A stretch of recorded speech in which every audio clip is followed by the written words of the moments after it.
All right, so let's talk about commas. Commas are one of the most versatile punctuation points. They have a whole lot of uses, but they're also really easy to overuse. So we're going to talk about all the different uses that commas can have. We're also going to talk about maybe some ways that we might not want to use them.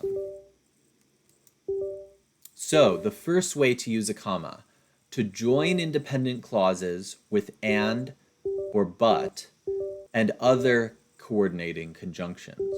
So and but, those are coordinating conjunctions. And when we have two independent clauses connected by and or but, we want to put a comma right before the and or right before the but. So for a list of coordinating conjunctions, we have and, but, for, nor, or, so, and yet. So anytime you have these, you might want to be using a comma to set apart independent clauses. So, first example, I do not love Shakespeare, comma, but I still have those books. So in this case, I do not love Shakespeare is the first independent clause. I still have those books is the second independent clause. So they're set apart by a comma. Most people think the avocado is a vegetable, comma, yet it is actually a fruit. It's set apart by these two independent clauses, the first one and the second one, are set apart by a comma, yet. And now the third one. The blue ribbon went to Susanna, comma, and Sarah got the red ribbon. So those are independent clauses. They're set apart by a comma and.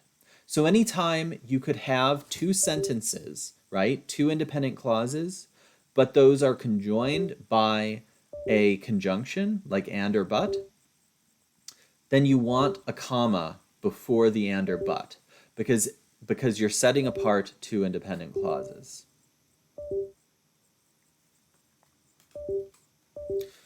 So this is discretionary, which means you might not have to use it every time. If it's obvious what you're saying, then you may not need to use the comma. So here's an example. I was smart and I knew it. So it's not wrong to include a comma there, but the meaning is clear even without the comma, right? And that's the most important thing. As long as the meaning is clear, then we don't necessarily need the comma. It's just to set apart the meaning, right? So if you think that you can do without it, then maybe you can. So here's some examples. Here's some examples of other instances that may or may not need a comma. So many fast food restaurants now give calorie counts on menus and offer a variety of healthy menu options. So this does not need a comma. Why doesn't it need a comma? Well, this second part is not an independent clause. Offer a variety of healthy meal options. That's not an independent clause.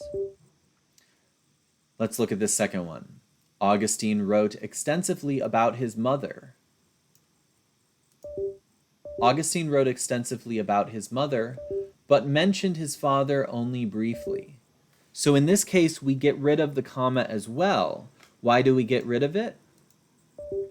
We get rid of it because mentioned his father only briefly is not an independent clause. So we don't want to put the comma there.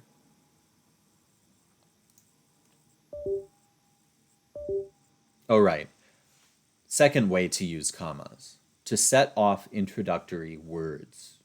So oftentimes you'll have a sentence that begins sort of like this.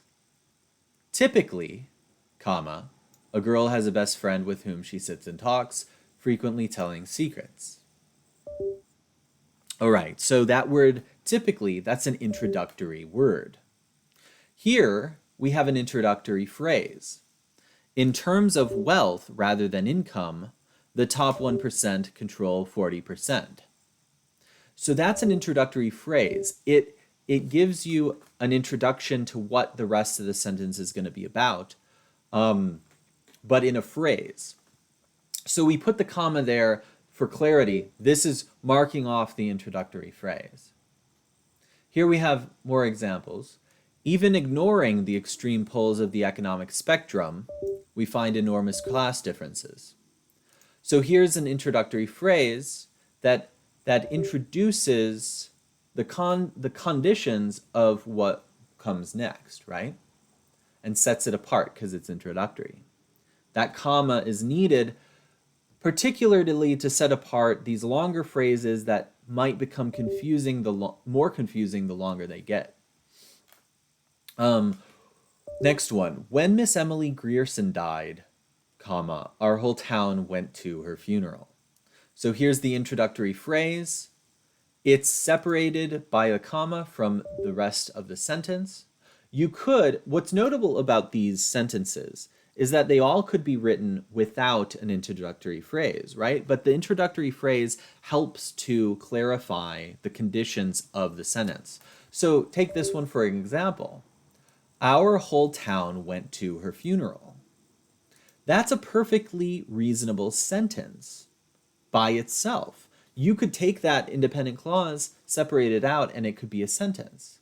But by adding the when Miss Emily Grierson died introductory phrase, it gives us conditions, it gives us a context for what comes next, right? It gives us a context for when this happened. So that's why you might want to use a comma. That's a condition where you might want to use a comma, right? Next reason why we might use a comma. To separate items in a series. So this one, I think all of us are probably already aware of. So we could have a series of items, right? And when we list out that series, we would want to separate the items of the series with commas. So here we have emotion, a visual image, a complex idea, or a simple truth. Those 4 items are part of a series, right? An emotion, comma, a visual image, comma, a complex idea, comma, or a simple truth. Here we have another one. Egg salad, peanut butter, ham, and cheese. So those commas set apart items in the series so that you know when the item starts and when the next item, when the first item stops and when the next item begins, right? So if the comma wasn't there, it would read egg salad, peanut butter, ham. So egg salad, peanut butter, ham, that's a weird sounding ham, right? We might not want to combine all 3 of those things together in one dish. So we keep them separate with those commas, right? All right. The 4th reason why we might use commas. To set off non-essential elements. So what's a non-essential element? It's a part of the sentence that's sort of like an aside. So you might experience this in your life. You're introducing somebody.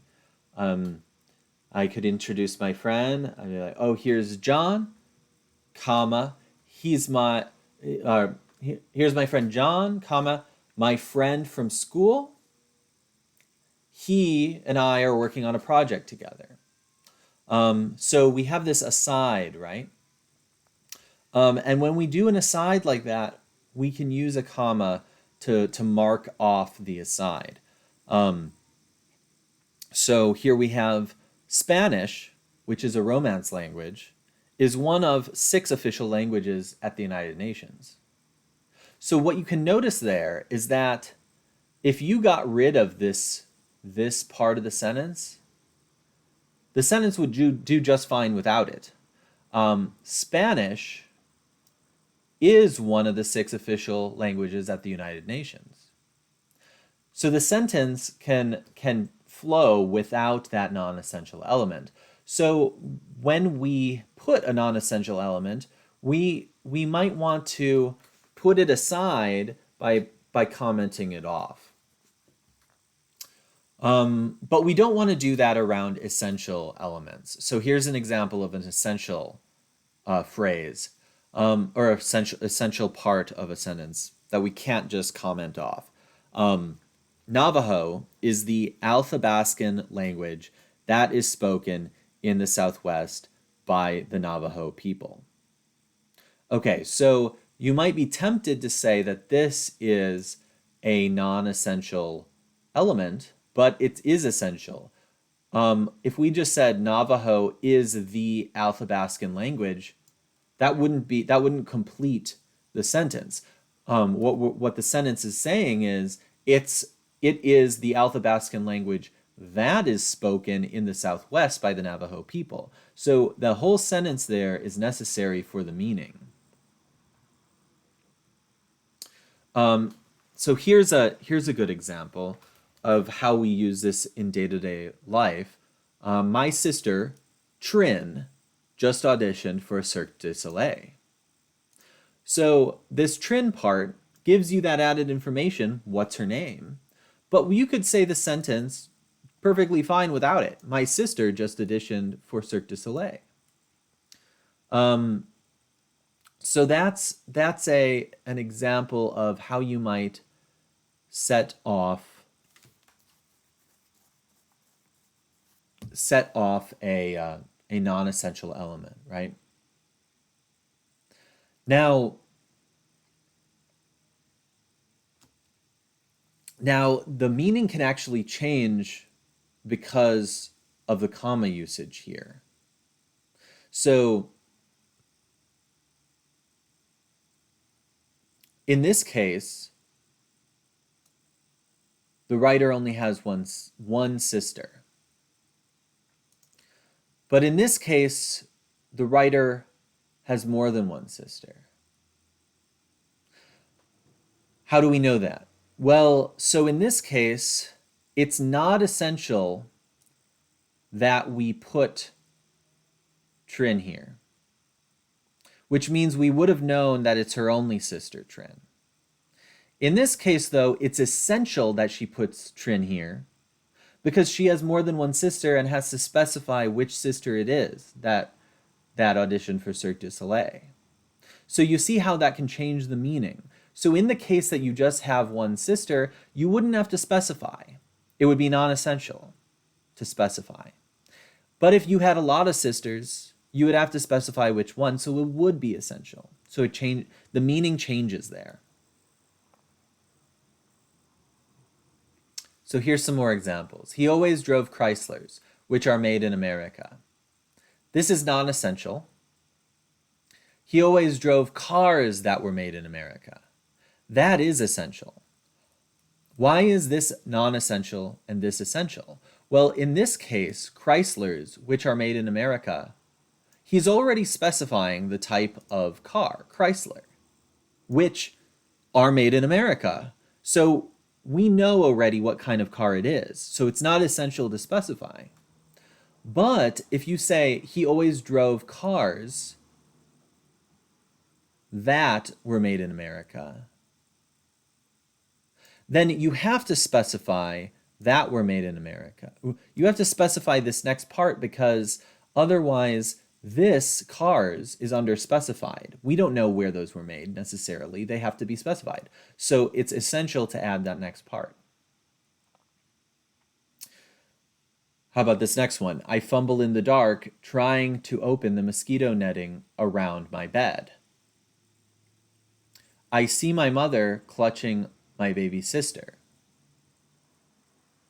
So in this case, he's fumbling in the dark as he's trying to do this activity. But the fumbling itself doesn't require the next part. You could just be fumbling in the dark. You don't have to specify what you're doing. But in this part, I see my mother clutching my baby sister. So it's the clutching that you see. So you have to specify. So that's what makes the clutching essential, but the trying to open The mosquito netting, not essential. How about words? At 8:59, flight 175, passenger Brian David Sweeney tried to call his wife, Julie. At 9, Lee Hansen received a second call from his son, Peter. So in this case, he only has one life, or not one life, one wife. He only has one life too. His wife, Julie. So it's non-essential to specify Julie. But presumably he has multiple sons, Peter. Or he has multiple sons, one of whom is Peter. So you have to specify Peter because he has multiple sons, so it's essential.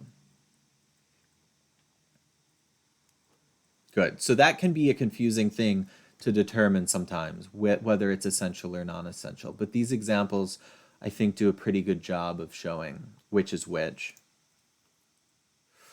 All right, a fifth reason to use commas, to set off parenthetical information. So when you use a parentheses, right, you're setting off information as an aside, similar to the non-essential information that we just covered, right? But you also could use commas in the place of parentheses oftentimes. So here's an example. Bob's conduct, most of us will immediately respond, was gravely wrong. So what is being said here? So Bob's conduct was gravely wrong is a sentence by itself. So this right here is parenthetical. You could put this in parentheses instead. It's an aside being made by the author that isn't in the same sense as non-essential elements. This is a parenthetical element, right?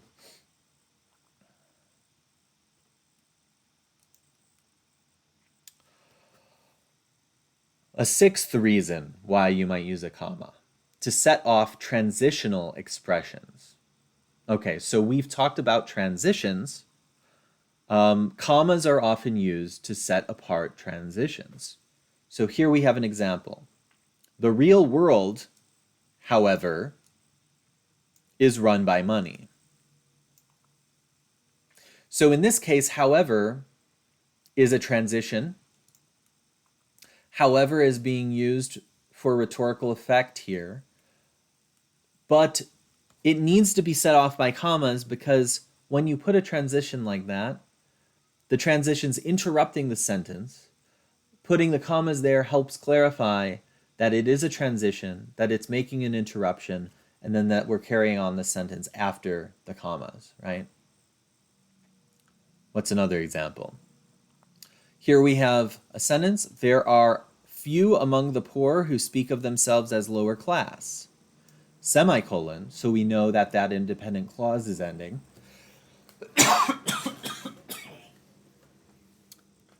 Semicolon. Instead, comma, they refer to their race, ethnic group, or geographical location.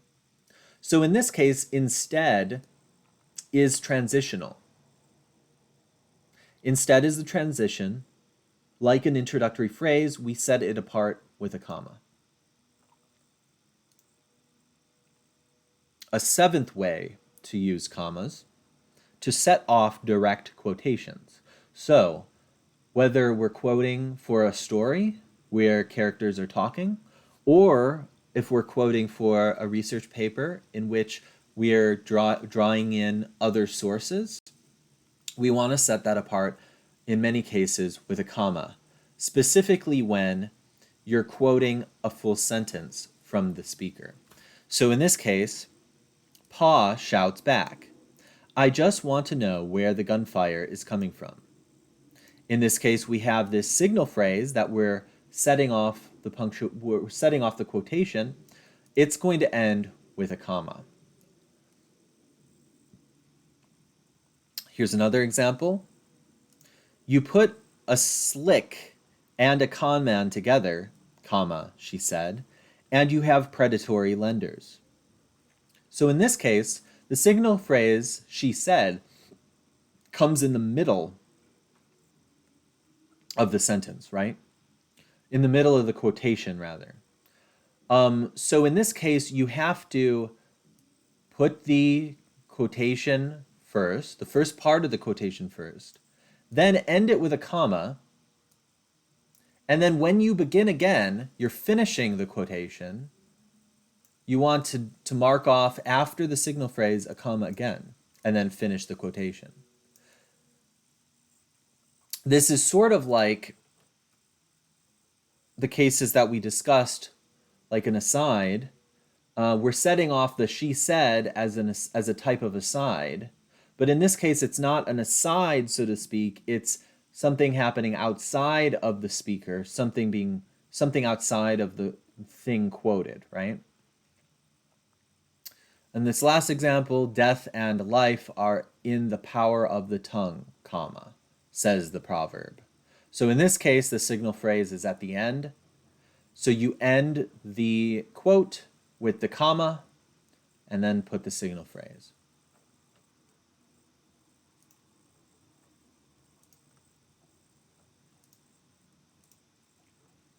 All right. And now an eighth way to use a comma: to set off a direct address, yes or no, interjections, and tag questions. So we can set off these specific types of speech, right? Yeses, nos, interjections. An interjection is just a word that you inject in, right? You interject. So here we have, well, Virginia, I'm glad we cleared that up. So you set apart the well, because the well is an interjection, and then you also set apart Virginia, because Virginia is a direct address. You're addressing Virginia. You're talking to Virginia. So when you talk to somebody like that with a direct address, you put a comma after it. Dear John, comma, right? It's a direct address. And well is an interjection. So both of those you set apart with a comma. Yes or no are also set apart, right? So here we have no, comma. You cannot replace the battery on your iPhone. You set that no apart from the rest of the sentence because it's yes and no. Those are types of interjection. Here we have another interjection. Oh, comma, a PS4. How long did you have to wait to get it? So in this case, we set apart the interjection. We set it apart with a comma. And finally, a tag question. That wasn't so hard, comma, was it? So that's a question which we then ask again. It's a tag question. So that wasn't so hard, question mark. That could be its own question, but we're asking it twice, sort of. We're saying that wasn't so hard, comma, was it? We're asking, was it or not, right? So we set that apart with a comma. And 9, the ninth way to use commas with addresses, place names, and dates. So when you put a date or an address, you want to use commas as well to set apart the parts of the address. So here in this first one, we have Human Rights Campaign, comma, 1640 Rhode Island Avenue, comma, Washington, D.C., and then the zip code. So we set apart the components of the address with commas, right? Here we have another, Athens, Georgia. So we set apart the comma, we set apart the Georgia and the Athens with commas. And here we have July 2nd, comma, 1937, comma. So we set apart the components of the date as well. We set apart the year from the month and day with commas.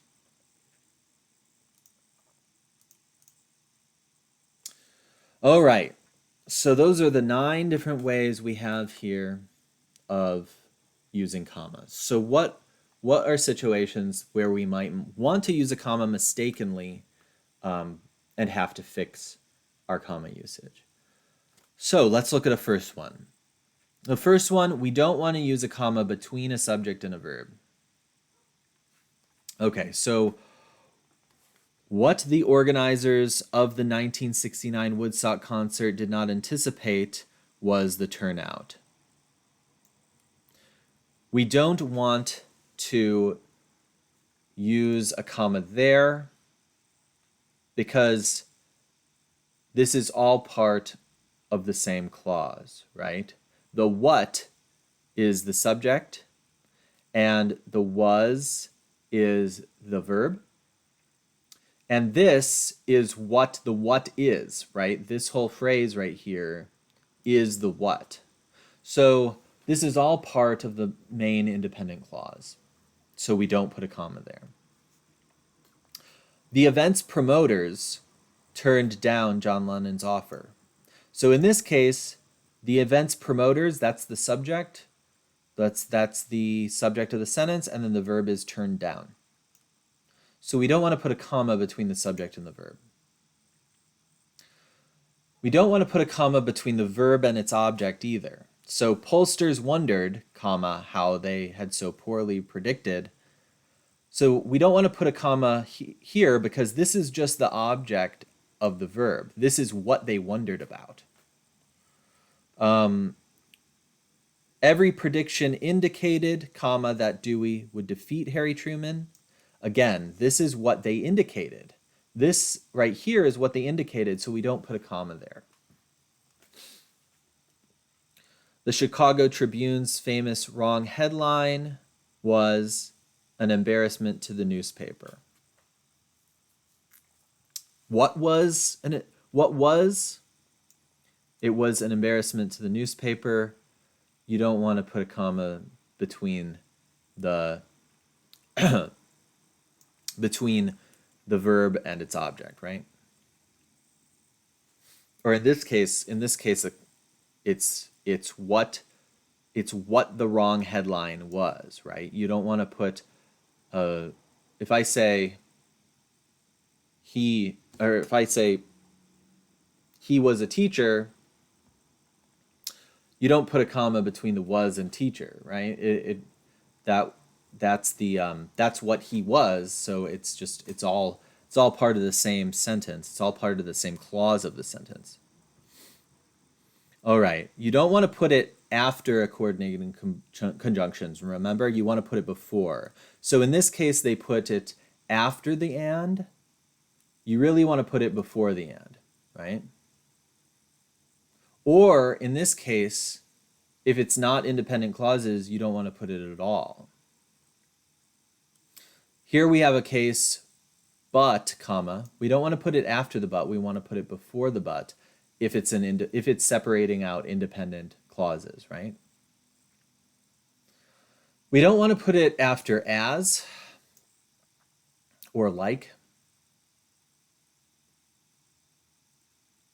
We also don't want to put it after other